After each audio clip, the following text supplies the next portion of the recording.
চলে আসলাম নারায়ণগঞ্জ বন্দর মাজার শরীফে। মাজার শরীফে যখন আসি তখন একটা নাম লেখা ছিল হযরত হানিফ পাঞ্জামির মাজার। এটা আসলে নামের যে একটা টাইটেল, নাম দেখলেই বোঝা যায়। এই যে মেন ফটক ঢোকার জন্য এখানে জুতা হাতে নিয়ে ঢুকতে হয় এবং জুতা রাখলে জুতা চুরি করে নিয়ে যায়। এই জন্য যার যার জুতা সে সবাই হাতে করে নিয়ে যাচ্ছে।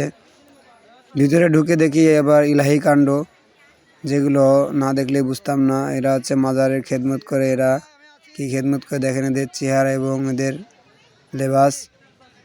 আমরা এই যে মেন গেটে ঢোকার আগে একটু বাইরে থেকে দেখার চেষ্টা করছিলাম এবং আপনাদের দেখানোর চেষ্টা করছি যে গেটটা খুব সুন্দরভাবেই করেছে। এখানে যে সবাই পর্যায়ক্রমে ভিতরে যাচ্ছে। ভিতরে যে ওনাদের সাথে আমরাও ভিতরে ঢুকি ক্যামেরা অন করে, এবং ভিতরে যে দেখি যে মানুষের যে বিভিন্ন তরিকার মানুষগুলো কিভাবে যে খেদমত করছে। আপনারা সাথেই থাকুন, দেখতে পাবেন।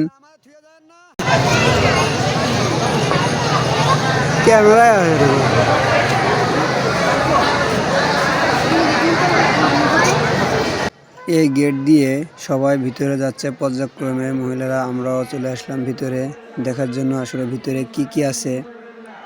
এখানে না আসলে বুঝতেই পারতাম না যে এখানে কত ধরনের লোক যে এখানে এসে এই সকল পীর সাহেবের মাজার খেদমত করে।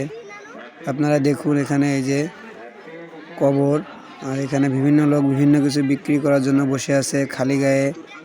তাদের নাকি এটা তরিকা। আমিও এইভাবে দেখার চেষ্টা করছি। এইভাবে এই যে দেখেন কবরগুলো কাপড় দিয়ে ঢেকে রাখছে। সবচেয়ে মজার বিষয় হলো কবরগুলো সব দোতলায়। দোতলা এই যে দেখেন এইগুলা, এই যে বিভিন্ন ধরনের লোক এখানে বসে আছে। এই যে এখন সিজদা দিচ্ছে। আসলে আল্লাহ ব্যতীত কাউকে সিজদা দেওয়া যায় না, কিন্তু সিজদা দিচ্ছে। এখানে মহিলারা ভিতরে ঢুকে চুম্বন করতেছে। এটা হচ্ছে মসজিদ। এখানে বিভিন্ন মানুষ বিশ্রাম করে এবং নামাজ কালাম পড়ে। যাই হোক, এখানে যে আতর ও সুগন্ধি যে ঘ্রাণ, তাতে আমি খুব অস্থির হয়ে গিয়েছিলাম। এবং প্রচুর গরম। অনেক লোক মহিলারা এখানে আসছে, এবং যে প্রকার লোক এখানে আছে, বিভিন্ন ধরনের মানুষ, বিভিন্ন তরিকার মানুষ। তারা সকলেই মুসলিম, কিন্তু আসলে তারা কিভাবে ধর্ম পালন করে জানি না। আমরা বেশি সময় থাকিনি, প্রচুর গরমের জন্য বের হয়ে যাচ্ছি। এই যে দেখেন এই যে কারা বসে আছে, বেপর্দা হয়ে বসে আছে। সবাই ভালো থাকবেন। আল্লাহ হাফেজ।